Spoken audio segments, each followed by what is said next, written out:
Magandang umaga mga kahuan, narito na ang ulat sa panahon today. Meron po tayong bagyong binabantayan po sa labas ng ating Philippine Area of Responsibility. Isa siyang tropical depression. Kung saan ang layo nito ay nasa 955 kilometers kanluran ng Northern Luzon.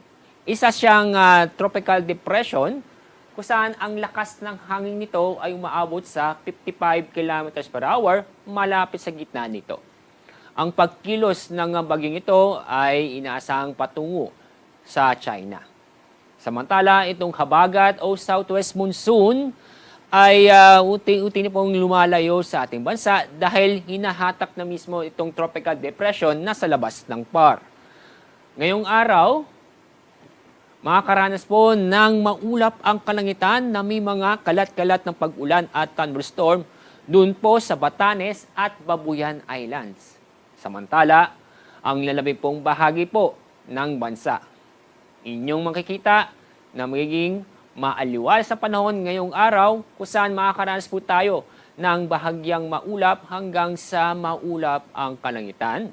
Maliban na po sa mga isolated na mga pag-ulan o yung mga pulong-pulong pag-ulan dahil sa thunderstorm. Ang araw po sisikat sa ganapong 5:26 ng umaga. Ang araw lulubog mamaya pong 6:22 ng hapon.